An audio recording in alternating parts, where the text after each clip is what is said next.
Hello guys, स्वागत है आप सबका। तो आज हम बात करेंगे वारी रिन्यूएबल्स टेक्नोलॉजीज़ की। और ये जो है बीएससी के ऊपर ही लिस्टेड है, एनएससी के ऊपर नहीं।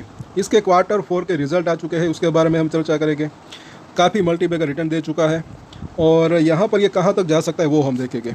अगर आपकी इसके अंदर होल्डिंग है दोस्तों, तो इसके ऊपर रेगुलर जो है हम टेक्निकल चार्ट के ऊपर एनालिसिस भी करेंगे आगे चलकर। तो सब्सक्राइब ज़रूर कर लें हमारे चैनल को। और कई बार जो है हम लाइव वीडियो भी लाने की कोशिश करते हैं। अभी जो है पिछले हफ्ते आई थिंक ले आया था, तब जो है कमेंट सेक्शन जो है वो अंदर से मतलब कि कुछ टेक्निकल इशू की वजह से कमेंट्स नहीं दिख रहे थे, इसी वजह से अभी ये जो है अभी नहीं ला पा रहे। लेकिन जैसे ही वो प्रॉब्लम अगर सोल्व हो जाती है तो लाइव वीडियो भी हम जो है डेली अपलोड करेंगे, वहाँ पर भी आपके स्टॉक की क्वेरीज हम लेने की कोशिश करेंगे। तो सब्सक्राइब ज़रूर कर लें हमारे चैनल को। चलिए आगे देखते हैं। चार्ट के ऊपर बाद में चर्चा करेंगे, पहले इसके रिजल्ट के बारे में देख लेते हैं। मार्केट के अगर बात करें तो 26,000 करोड़ के आसपास का है। पी रेशियो एक्सपेंसिव यहाँ पर दिख रहा है 180 का। Return on capital employed, return on equity यहाँ पर अच्छा ठीक ठाक है और जो है 100% के आसपास का एक्चुअली दिख रहा है। अभी यहाँ पर जो सिचुएशन है, बिज़नेस क्या करती है कंपनी, इसको आप यहाँ पर पढ़ सकते हैं कि ये कंपनी जो एंगेज है बिज़नेस के अंदर वो है generation of power through renewable energy sources, also provide consultant service in this regard.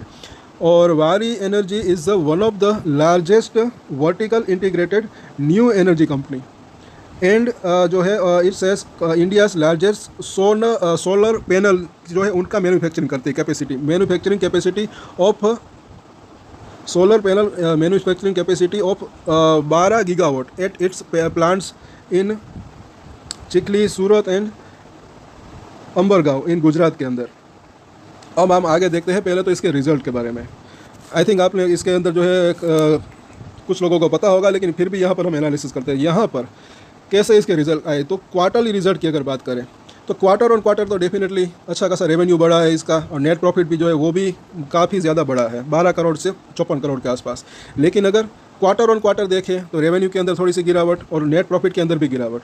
तो इसका शेयर के ऊपर क्या असर पड़ सकता है वो हम देखेंगे। इस क्वार्टर के अंदर इसका EPS जो है 5 रुपये के आसपास का आया है। इस 2 क्वार्टर की अगर बात करें, दिसंबर और मार्च के अंदर, तब इसका जो है नेट प्रॉफिट अच्छा खासा बढ़ा, इसके पहले थोड़ा सा कम था वो। तो अगर आगे चलकर भी ऐसे ही ग्रोथ रहने की संभावना रहती है तो इसके अंदर जो है इसके शेयर के अंदर तेज़ी आ सकती है। लेकिन अभी मुझे ऐसा लग रहा है कि थोड़ा कंसोलिडेशन हो सकता है, क्योंकि ये ऑलरेडी काफ़ी भाग चुका है। तो चार्ट के ऊपर हम सपोर्ट और रेजिस्टेंस देखेंगे। अब यहाँ पर साल दर साल इसके रिजल्ट देख लेते हैं। यहाँ पर जो है यहाँ तक इसके अंदर ज़्यादा ग्रोथ नहीं देखने को मिली थी, लेकिन 2022 से 2024 की अगर बात करें तो रेवेन्यू के अंदर अच्छी खासी ग्रोथ देखने को मिली, और सेम टू सेम यहाँ पर भी अगर देखें प्रॉफिट के अंदर भी अच्छी खासी ग्रोथ देखने को मिली। तो यहाँ से इसके अंदर शुरुआत हुई और शेयर के अंदर भी तेज़ी यहीं से शुरू हुई थी, अभी वो भी हम देखेंगे। अब यहाँ पर देखें पीयर कंपेरिजन की बात करें तो ये सब इसके लिस्टेड पीयर्स है। अब पी रेशियो के अंदर देखें तो सबसे ज़्यादा पी अभी इसका ये जो है दिख रहा है, क्योंकि थोड़ा महंगा शेयर यहाँ पर दिख रहा है, इसी वजह से मुझे ऐसा लग रहा है कि थोड़ा कंसोलेशन हो सकता है इसके अंदर। और आगे देखें बैलेंस शीट, तो इसके अंदर ये बोरोविंग, इसको आप जो है हमेशा जो है मेरी नज़र इसके ऊपर रहती है। किसी भी कंपनी की बात करें तो कंपनी के ऊपर कर्जा कितना है। तो हालांकि यहाँ पर जो है मार्च क्वार्टर के अंदर अगर आप देखें यहाँ पर सिर्फ 41 करोड़ के आसपास का जो है बोरोविंग दिख रही है, तो काफ़ी कम दिख रहा है। तो ये चीज़ यहाँ पर पॉजिटिव दिख रही है। अब यहाँ पर शेयर होल्डिंग पैटर्न की बात करें तो FIS की जो है हल्की सी होल्डिंग है। हालांकि दिसंबर से मार्च क्वार्टर की बात करें तो कुछ FIS ने इसके अंदर हल्की सी एंट्री ली है, क्योंकि अब तक FIS कोई नहीं थे, लेकिन 0.20% के आसपास FIS इसके अंदर आए हैं। तो ये थोड़ा सा अभी भी पॉजिटिव दिख रहा है। और पब्लिक की अगर बात करें तो 25% के आसपास की होल्डिंग है। अब इसका खास करके चार्ट की बात कर लेते हैं। यहाँ पर जैसे कि 2564 के आसपास इसने क्लोजिंग दी है।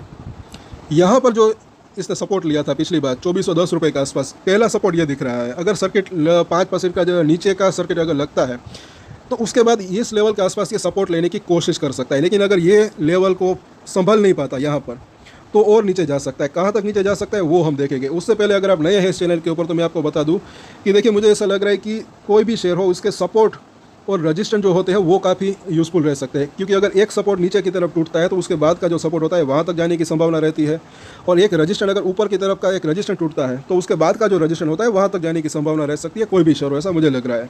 तो इन सपोर्ट और रजिस्टेंस के ऊपर आप नज़र बना के रख सकते हैं। जैसे कि अगर ये सपोर्ट टूटता है तो कहाँ तक जा सकता है, तो उसके ऊपर जो है कुछ हम इंडिकेटर्स भी लगाएंगे, कुछ मूविंग एवरेजेस भी। पहले तो वीकली चार्ट के ऊपर जब हम इसको देखते हैं तो 9 वीक का जो मूविंग एवरेज है ये इसके लिए एक इंपॉर्टेंट सपोर्ट का काम बन सकता है, क्योंकि पिछली कई बार जो है इसने ये 5 वीक के मूविंग एवरेज के आसपास इसने यहाँ पर सपोर्ट लिया था। लेकिन अब की बार अगर थोड़ी सी गिरावट और आती है तो ये जो है 9 वीक का मूविंग एवरेज अभी ये 2137 रुपये के आसपास है। अगले वीक उसके अंदर थोड़ा सा चेंजेस हो सकते हैं और ये 2200 रुपये के आसपास आ सकता है। तो 2410 के बाद का जो दूसरा सपोर्ट जो है ये 2200 रुपये के आसपास इसको मिल सकता है। अगर वहाँ पर भी नहीं संभलता तो कहाँ जा सकता है वो हम देखेंगे। पहले तो ऊपर की बात करें कि बाई चांस अगर इसके अंदर तेज़ी की अगर जो है अगर आती है, बाउंस बैक आता है, तो कहाँ तक जा सकता है। तो पहला इसका जो रजिस्टर एरिया दिख रहा है वो जो है ये 2700 रुपये के आसपास का जोन, और उससे पहले ये जैसे कि 2650 से 2700 का जोन, इस लेवल के आसपास अभी भी ये रजिस्टर फेस कर सकता है, जहाँ पर इसने हाई बनाया था जिस लेवल के आसपास। अगर इस लेवल को क्रॉस करता है तो वापस से ये 2800 से 3000 तक जाने की इसकी संभावना रह सकती है। अदरवाइज़ अभी इसके अंदर थोड़ा सा कंसोलिडेशन हो सकता है, कहीं ना कहीं अभी भी ये दिख रहा है। क्योंकि मंथली चार्ट के ऊपर जब इसके अंदर ये बोलिंजर बैंड लगाया है तो इसके अंदर आप देख सकते हैं कि इस महीने इसकी जो ऊपरी लाइन है बोलिंजर बैंड की, जो कि 2000 रुपये के आसपास है, उसके बिल्कुल ऊपर की ये कैंडल बनी हुई है।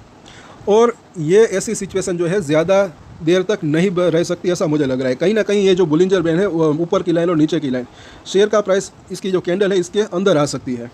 तो इसी वजह से अगर 2200 रुपये तक भी अगर ये नहीं संभलता तो उसका नेक्स्ट जो सपोर्ट जो है वो 2000 के आसपास हो सकता है, इस ऊपरी लाइन के आसपास।